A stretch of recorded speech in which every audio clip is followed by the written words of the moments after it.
6వ స్థానం మీద గురు వీక్షణం జరుగుతున్నప్పుడు ఏం జరుగుతుందంటే ఎవరైతే షుగర్ వ్యాధితో బాధపడుతున్నారో అటువంటి వారు కొంచెం జాగ్రత్తలు పాటించాలి. ముఖ్యంగా చెప్పాలంటే ఉద్యోగ స్థలంలో కానీ వ్యాపార స్థలంలో కానీ పోటీతత్వం అనేటటువంటిది పెరుగుతుంది.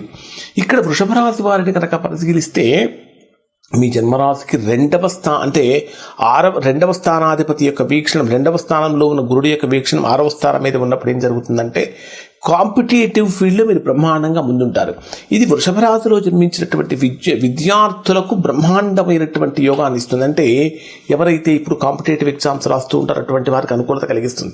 అలానే 8వ స్థానం మీద కూడా గురు వీక్షణం ఉన్నప్పుడు ఏం జరుగుతుందంటే కుటుంబ కలహాలు పెరగటం కానీ, ముఖ్యమైనటువంటి వ్యక్తులు దూరం కావటం కానీ జరుగుతుంది. ఆల్రెడీ బిగినింగ్లో మనం ఒక మాట చెప్పుకున్నాం, ప్రణాళికాబద్ధంగా ఉండాలి అని. ప్రణాళిక అంటే ప్రతిదీ కూడా పొదుపుగా వాడాలి. ఇక్కడ జనరల్గా పొదుపుగా వాడేటువంటి చాలామంది డబ్బు మాత్రమే పొదుపుగా వాడాలనుకుంటారు. అసలు డబ్బు కన్నా విలువైనవి చాలా ఉన్నాయి. డబ్బు కన్నా విలువైనటువంటివి ఏంటంటే కాలం అనేది అన్నిటికంటే విలువైనది. కాలాన్ని చాలా జాగ్రత్తగా ఉపయోగించాలి.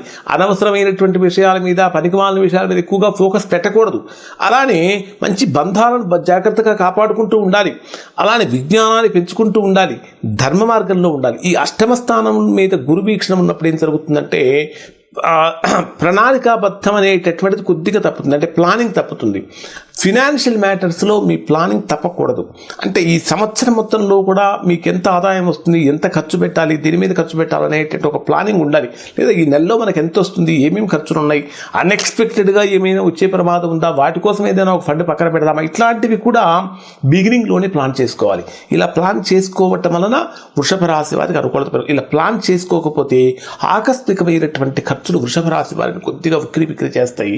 ఆ తర్వాత 10వ స్థానం కర్మస్థానం మీద కూడా గురుడి యొక్క వీక్షణం ఉన్నటువంటి కారణం చేత కర్మస్థానాధిపతి అయిన శనేమో లాభస్థానంలో ఉన్నాడు. మీ జన్మరాశికి కర్మస్థానం మీద గురు వీక్షణం ఉన్నటువంటి కారణం చేత కర్మస్థానం అంటే 10వ స్థానం వేరండి, 10వ స్థానం అంటారు. 10వ స్థానాధిపతి ఏమో మీ జన్మరాశికి 11వ స్థానంలో లాభస్థానంలో సంచరిస్తున్నాడు. 10వ స్థానం మీద గురు వీక్షణం ఉంది. అంటే ధర్మకర్మాలకు, అంటే ధర్మప్రభువు కర్మప్రభువు రెండు స్థానాలకు, అంటే 2 గ్రహాలు కూడా అనుకూలమైనటువంటి స్థానాల్లో ఉన్నటువంటి కారణం చేత కెరియర్ డెవలప్మెంట్ అనేటటువంటిది ఊహించిన దానికన్నా కూడా గొప్పగానే ఉంటుంది. గతంలో జరిగిపోయినటువంటి పొరపాట్లు మరలా చేయకుండా ముందుకు కనుక వెళ్ళగలిగినట్లయితే బ్రహ్మాండమైనటువంటి భవిష్యత్తు ఇక్కడ వృషభ రాశి వారికి కలుగుతుంది.